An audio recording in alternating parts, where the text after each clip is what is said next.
네 분의 발표 잘 들었습니다. 네 분의 발제를 바탕으로요. 토론 아니고 논평 4분식으로 하겠습니다. 오늘 종합 논평에는 한국경제신문의 최강용 기자님, 그 다음에 성신여대 김진각 교수님, 그 다음에 문체부의 임성환 국장님, 그 다음에 전 BBC 국푸드 편집장님인 신혜원님께서 함께 해주시겠습니다. 앞으로 네 분 모시겠습니다.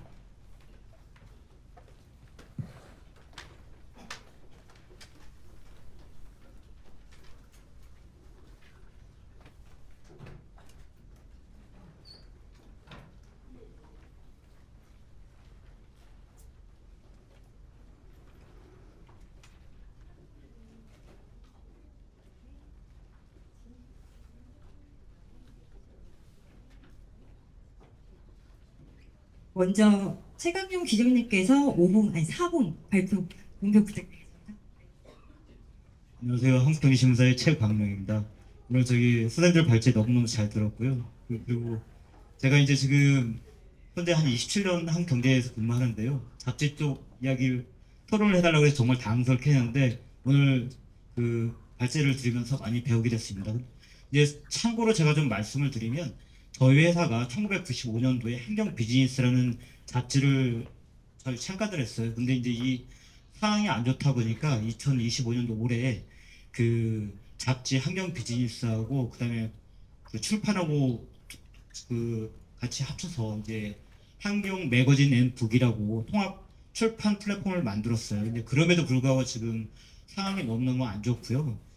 매출이 좀 안 좋습니다. 안 좋고 거기다가 또 이제 참고로 좀 더 말씀드리면 지금 잡지 시장도 그렇지만 신문 시장도 너무 열악한 게요. 제가 이제 지금 경영 쪽 그 부서 쪽 일을 좀 담당을 하고 있거든요. 있는데 보니까 지금 저희가 실제 신문이 종이 신문만 가지고 이제 수익을 내는 게 아니고 저희는 뭐 그 버스라든지 여러 가지 다양한 매체를 통해서 수익을 내고 있는데 지금 연말 들어서 지금 상황이 굉장히 좀 안 좋은 편입니다. 그리고 제가 이제 오늘 발제를 드리면서 이제 궁금했던 게 딱 세 가지가 있어요. 세 가지가 있는데 첫 번째는 그 저도 이제 공감하는 부분 중에 하나가 이제 K컬처가 지금 확대가 되고 있잖아요. K컬처가 확대가 되고 있는데 그럼 잡지 시장을 잡지가 이제 K컬처 시대에 살아남을 수 있는 국제 교류화에 더 이제 확대될 수 있는 그런 정부 지원책이 있다면 구체적으로 어떤 게 있는가 이런 게 좀 궁금하기도 했고요. 두 번째는 이제 제가 그 저작권 쪽으로 이제 하기를 했는데요. 실제로 디지털 아카이빙이 지금 많이 부족하다고 생각을 합니다. 그럼 디지털 아카이빙을 정말 확대를 하게 되면 그 저작권 침해가 발생할 수밖에 없다고 생각을 하거든요. 근데 저작권 침해를 발생을 하게 되면 이거 이제 침해에 대한 방지와 이런 방법들이 구체적으로 어떤 게 있을까 이런 게 궁금하기도 했고요. 근데 실제로 제가 예전에 이제 그 관련된 논문을 썼을 때 보면은 저작권을 규제를 한다고 해서 정말 저작권 문화가 활성화되는 건 아니거든요. 실제로 소수 몇 프로만 저작권을 수익을 확대를 하고 나머지들은 다 사라져 버리거든요. 그래서 이제 저작권 침해에 대한 규제와 뭐 참고로 또 이제 공유도 좀 확대할 방법이 확대가 필요하거든요. 그래야만 나머지 이제 그 영향력이 없는 소수의 이런 그 저작물들이 활성화될 수 있거든요. 그래서 그에 대한 방법들도 궁금했고요. 그리고 이제 그 AI 시대에 이제 그 잡지가 활성화될 수 있는 방법 중에 하나가 그 예전에 이제 저희가 했던 것은 단순하게 정보 전달이 아니라 실제로는 이게 이제 그 신뢰와 지식 및 경험을 전달하는 뭐 큐레이션 및 그런 책임이 필요하다고 생각을 하거든요. 그래서 이제 그런 사례와 구체적 방법도 있어서 그런 부분도 이제 궁금했습니다. 이상입니다.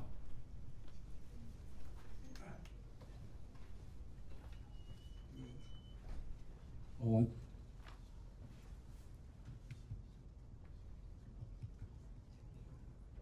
네.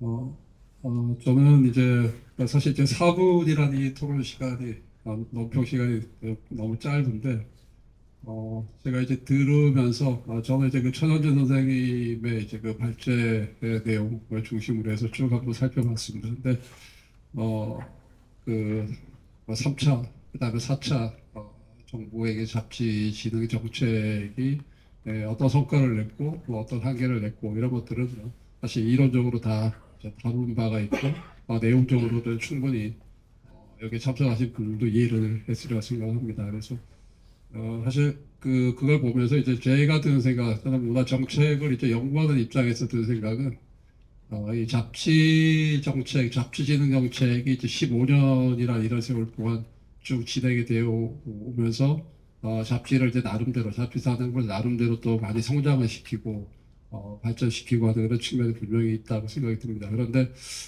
그럼에도 불구하고 왜 잡지는 계속 일반인들이 느끼기에 이 잡지는 어, 그렇게 가깝게 느껴지지 않을까 이제 이런 어떤 그 좀 의문이 들었어요. 그래서 그 이유가 뭘까? 많은 이제 예산이 들어가고 많은 정부의 어떤 그 재정 지원이 이루어지고 있지만은 왜 일반인들한테 이렇게 자꾸 멀어지고 잡지는 점점 위기로 가고 있는가? 여러 이유가 있을 겁니다. 그래서 뭐 저는 이제 거시적인 어떤 그 담론보다는 정말 이제 잡지가 앞으로 나아갈 방향, 지금 디지털 시대에서 잡지가 추구해야 될 잡지의 미래의 답은 어디에 있는가? 이런 것들은 되게 어려운 질문이죠. 그렇지만은 사실 가깝게 좀 더 이제 어, 접근할 수 있는 그런 방안들이 충분히 있다고 생각을 합니다. 그것 중에 하나가 그런 거죠. 이제 음, 사실 이제 지금 잡지를 포함한 어떤 그 문화 콘텐츠에 대한 소비, 문화 콘텐츠, 문화에 대한 소비의 어떤 그 주축은 2030입니다. MZ 세대라고 하는 이 세대가 모든 문화의 어떤 그 견인차 역할을 하고 있고, 이 세대를 제대로 이해하지 못하고 이 세대의 소비 경향을 제대로 이해하지 못하면은 절대로 잡지가 앞으로 나갈 수 없다고 생각을 합니다. 앞으로도 이제 잡지의 어떤 미래 세대는 2030이 될 수밖에 없다라고 하는 그렇게 본다면은 이 잡지가 갖고 있는 문화적 가치, 잡지가 갖고 있는 어떤 전문성, 다양성, 굉장히 깊이 있는 정보들 이런 것들을 2030 세대들한테 얼마나 이제 각인시킬 수 있는가 이런 노력들을 앞으로 이제 정책을 만들면서 좀 담아야 되지 않는가 그런 생각이 듭니다. 그래서 아까 뭐 소비자 중심의 공급자 중심이 아니라 소비자를 좀 지원하는 쪽으로 좀 전환해야 된다라고 하는 그 발제 내용이 있었지만 저는 그거에 전적으로 공감을 하고 그럼 구체적으로 어떻게 이제 그 소비자들한테 다가가느냐 이 그다음에 소득공제가 전부인가 전혀 그렇지 않거든요. 이건 이제 인식의 전환이 없으면은 절대 불가능한 그런 어떤 과제입니다. 근데 그게 사실 어렵지는 않다고 생각이 들거든요. 그러니까 MZ 세대들이 느끼는 이 잡지에 대한 인식, 잡지를 어떻게 받아들여지고 있는가, 이 잡지에 대한 어떤 소비, 경향 이런 것들부터 한번 조사가 이루어져야 되고 제대로 조사가 이루어진다고 제가 보기는 어렵습니다. 그래서 그런 것들부터 차근차근 이제 짚어가면서 접근을 하고 그걸 이제 반영한 어떤 정책들이 만들어진다고 하면은 잡지의 미래는 저는 그렇게 어둡다고 생각하지 않습니다. 그리고 또 하나는 사실 이제 이 잡지라고 하는 것들이 잡지 산업이 사실 나갈 수 있는 방향이 굉장히 많은데 또 놓치고 있는 것들이 있는 것 같아요. 그게 뭐냐면은 잡지 산업의 잡지계에서 이제 협업할 수 있는 그런 구조들이 굉장히 많다라는 거죠. 그런데 그 협업이 제대로 이루어지지 않고 있다라는 겁니다. 가령 이제 지금 한국문화예술위원회에서 이제 하고 있는 문화 누리카드 사업이라고 있어요. 통합문화이용권 사업이라고 하는데 이게 이제 수백만 명의 뭐 저소득층이지만은 수백만 명한테 이제 1년에 한 14만 원 정도를 지원을 하고 그 사람들이 이제 문화 콘텐츠를 소비하도록 유도하는 그런 정책인데 자 여기에 이제 잡지에 대한 부분들이 좀 언급이 돼야 되고 그렇게 되려면은 잡지 쪽하고 그다음에 문화예술위원회라고 하는 이 공공기관하고의 어떤 협업, 협력 이런 게 이루어진다고 하면은 사실 어느 정도 이렇게 성과를 충분히 낼 수 있다고 생각을 하고요. 그 다음에 이제 사실 그 잡지라고 하는 이 매체, 이 미디어 매체의 어떤 노출 이런 부분이 지금 이제 방송 영상의 시대지만은 방송에는 왜 노출이 안 되냐? 그러면 방송 콘텐츠에는 왜 노출이 안 되냐? 영화에는 왜 노출이 안 되고 드라마에는 왜 노출이 안 되고 하다못해 뮤직비디오는 왜 이런 것들이 하나도 노출이 안 되냐?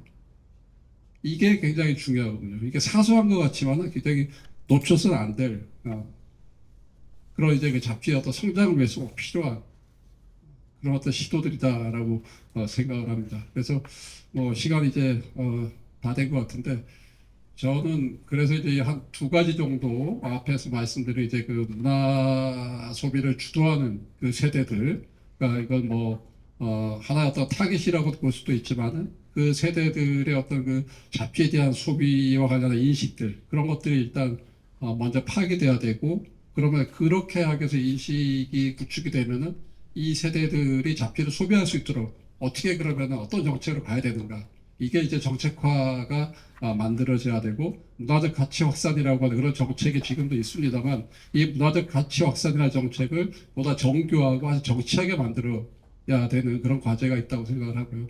그다음에 두 번째는 이제 앞에서 말씀드린 대로 이 잡지 산업, 잡지가 협업할 수 있는 그런 구조를 만들어야 됩니다. 그걸 이제 공공기관이나 이런 걸 통해 가지고 만들어 나간다고 하면은 앞으로 이제 우리 잡지의 어떤 미래, 하나의 어떤 그 문화 산업으로서 확고한 그런 어떤 자리, 이런 것들을 뭐 충분히 시간은 걸리겠지만은 갈 수 있는 그런 토대가 만들어지지 않을까, 이런 말씀 드리면서 이제 말씀 마치겠습니다. 감사합니다.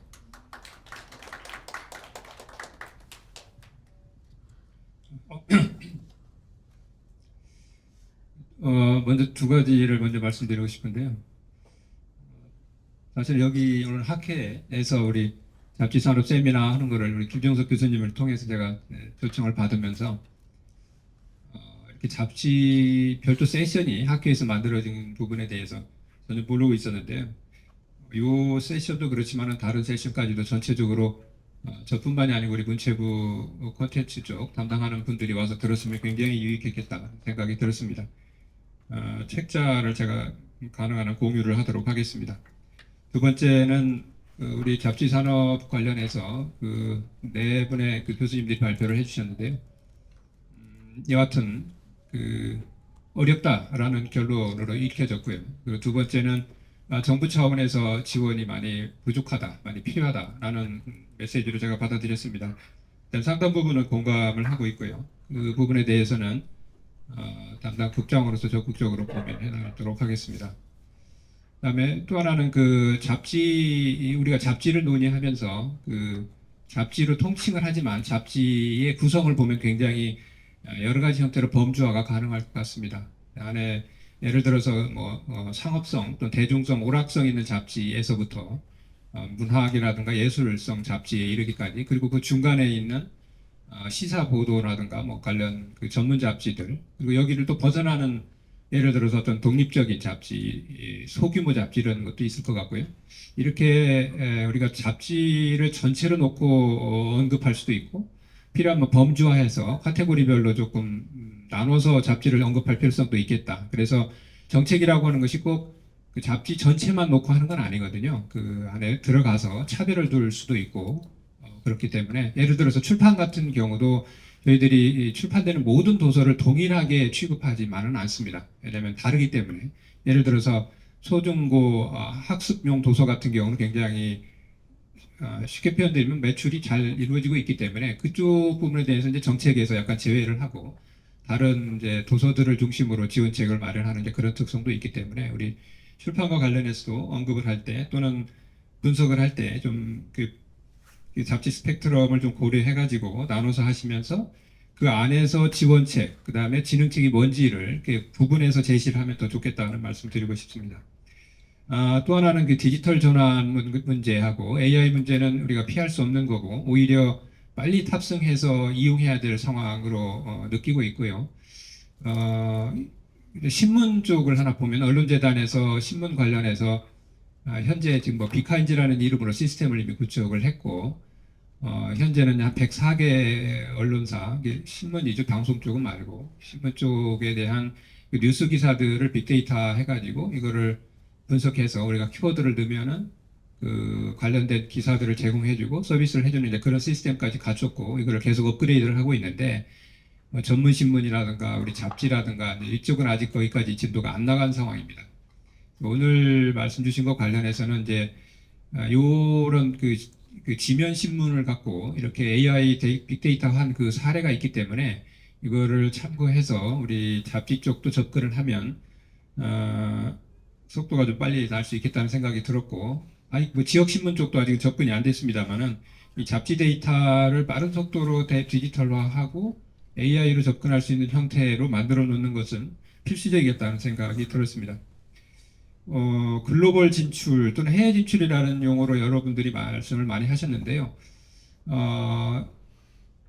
지난번에 그 JYP 박진영 그 대표가 이제 그 발표하는 자리에 참석을 한 적이 있었는데, 이분이 그 PT를 하시면서 언급했던 얘기 중에 하나가 K-팝이 과거에 이루어졌던 그 팝이라든가 J-팝이라든가 다른 그 흥행 시절과 다른 점이 하나 있습니다 하면서 언급했던 것이 팬덤입니다라고 얘기를 하셨습니다. 그리고면서 이 팬이라고 하는 것이 하나의 현상으로서 이루어지고 있고, 팬이 가수들에게 요구를 하고 있고 분석을 하고 있고 이들이 구매를 하고 있고 그러면서 다시 순환이 이루어지고 있는 독특한 현상을 보이고 있다, 이렇게 말씀을 하시더라고요.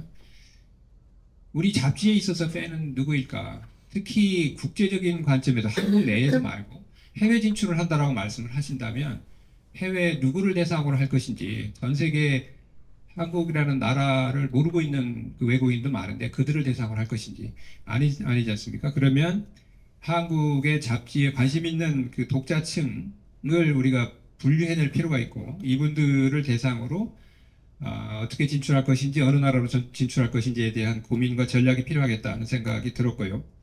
일단 백동민 회장님 오셔서 이제 굉장히 그 발빠르게 이런 문제 제기를 하셨었고, 그래서 이 잡지 관련된 이제 국제적인 페어가 제가 잘 모르겠습니다, 사실은. 근데 도서 관련 페어는 굉장히 많잖아요. 프랑크푸르트라든가 뭐 런던 페어라든가 이런 것들이 많이 있는데, 그래서 그 도서 출판 사업자분들과 함께 매년 그런 이제 도서 전시 이 페어에는 계속 이제 진출을 하고 있는데, 잡지는 또 별도 영역이다 보니까 그렇게 못 하고 있었어요. 그래서 그 회장님 말씀하셔서 그 출판과하고 협력을 해가지고 지난번 프랑크푸르트부터 일단은 참가를 할 수 있도록 저희들이 도와드렸습니다만은, 이거를 이제 계속해서 그 참석할 수 있도록 그 하나의 패턴을 만들어야겠다는 생각이 들었고, 그다음에 전임 회장님 계셨을 때 이제 그 모아진이라고 형태로, 이제 디지털 형태로 그 여러 개의 잡지를 묶어서 그 이제 해외 문화원 쪽으로 좀 홍보를 했으면 좋겠다. 해외에서 우리 잡지들을 일단 모르기 때문에, 이것도 마찬가지로 해외 누구를 대상으로 할 거냐라고 했을 때에 모르는 외국인들을 상대로 하는 건 정말 비효율적이기 때문에, 우리 문화원이라든가 세종학당 쪽에는 이제 한국과 K컬처에 관심 있는 분들이 이미 모였기 때문에 이분들을 대상으로 홍보를 하면 좋겠다 해갖고, 이제 모아진 이거를 이제 무료로 서비스하는 거를 때 상반기 때 그 문화원장들 국내에서 회의할 때 이제 저희들이 소개를 해서 그 서비스를 하고 있는데요. 이게 이제 어느 정도 또 알려지고 있고, 이런 것들을 좀 추가적으로 좀 확인을 해서 분석도 하고, 그래서 추가적으로 더 무료 서비스를 해야 되는지, 또 유료화할 수 있는 어떤 애로사항이 있는지, 이런 것들을 접근해 나가면 좋겠다는 생각이 들었습니다. 그래서 지금 교수님 발표 자리에 있었습니다만은, 우리 지금 해외 진출 관련해서는 주로 교민들 대상으로 하고 있기 때문에 진짜 외국인들을 대상으로 확장할 필요성이 있다 하는 부분에 있어서 그 팬 중심으로 뭔가 우리가 잡지 부분도 접근하면 좋겠다는 생각을 드리고요. 그다음에 그 앞서서 이 자료에도 있었습니다만, 이 문화누리 카드 이 부분도 지금 잡지가 빠져 있습니다라는 그 우리 협회 쪽에 강력한 항의가 있었고요. 저도 이렇게 확인해가지고 지금 들어가 보시면 잡지가 들어 있습니다.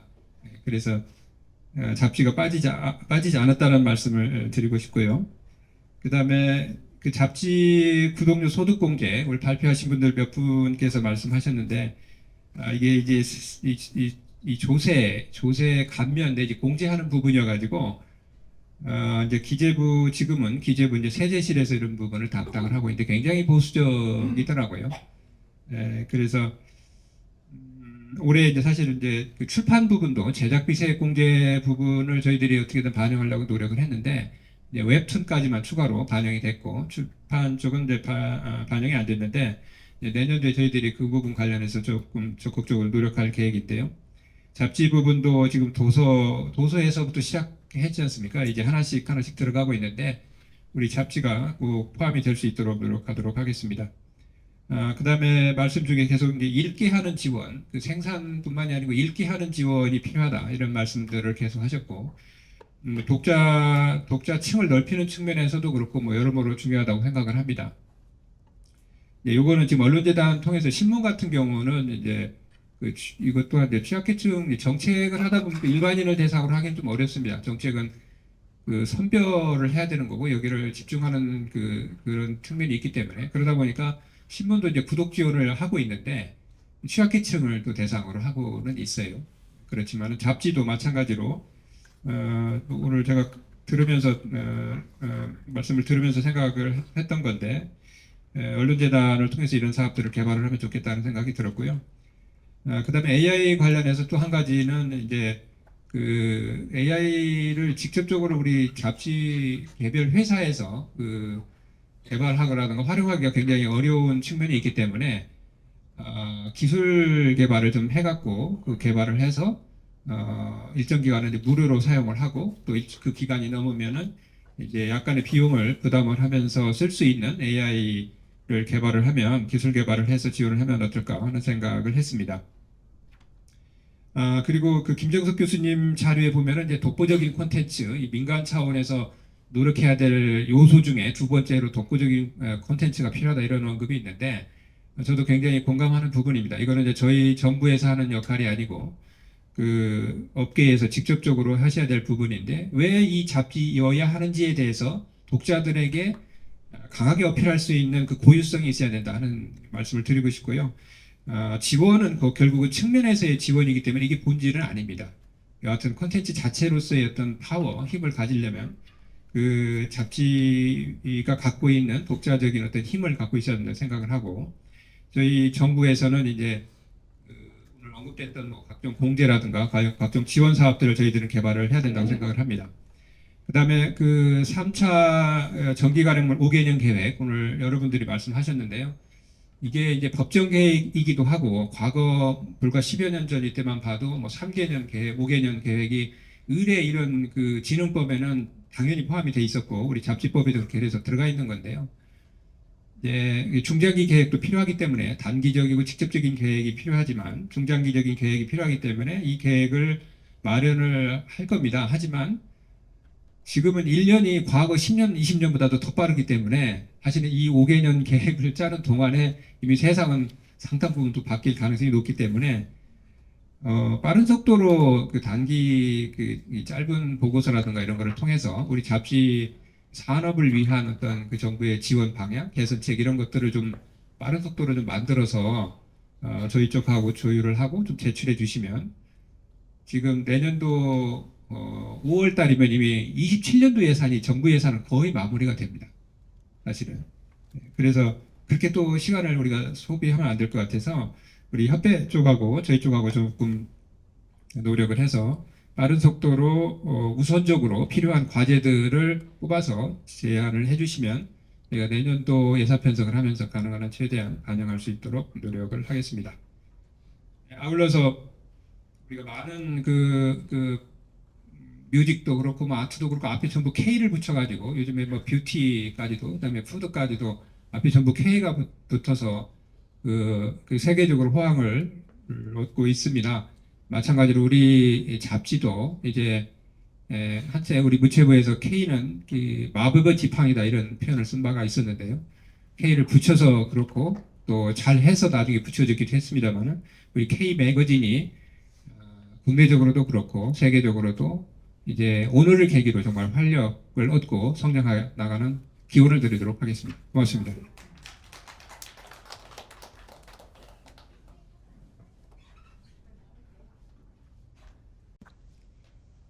안녕하세요.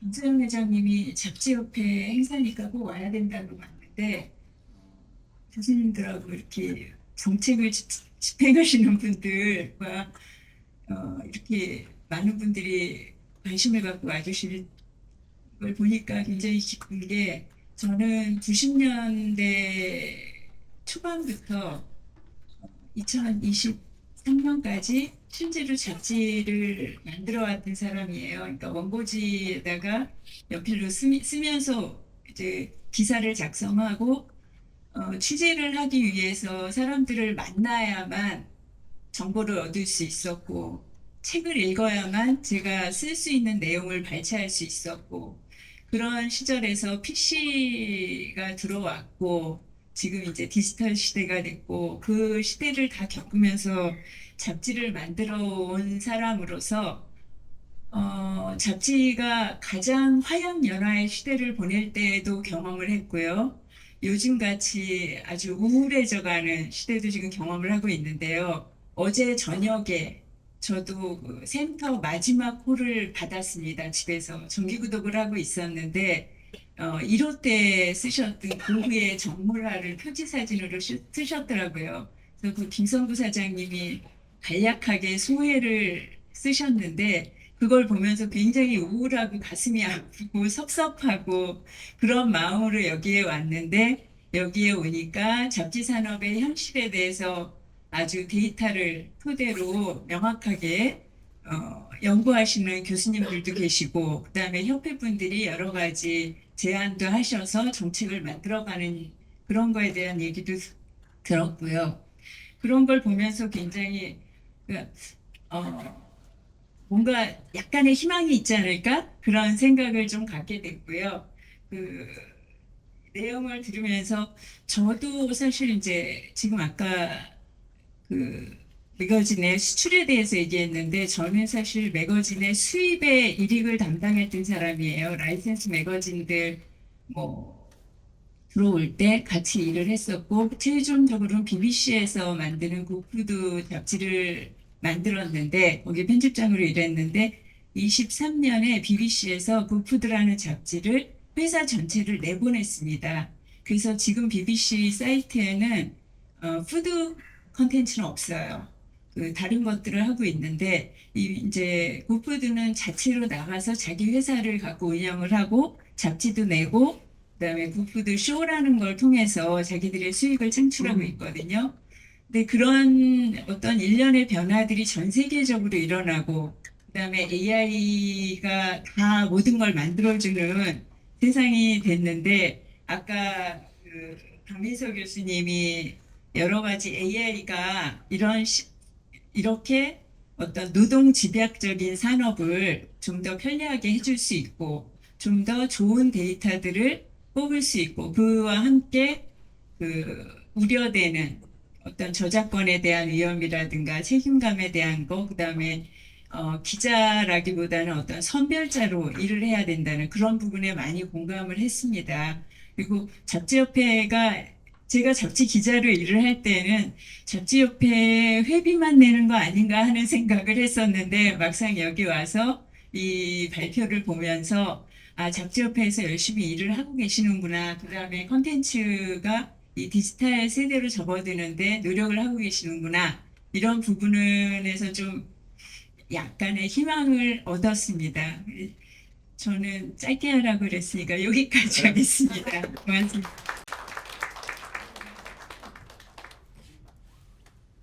바쁘신 가운데 이 자리에 함께해 주셔서 정말 감사드리고요. 시청자 여러분께도 감사드리겠습니다. 마지막으로 아까 저희 후원을 해주신 잡지 협회장님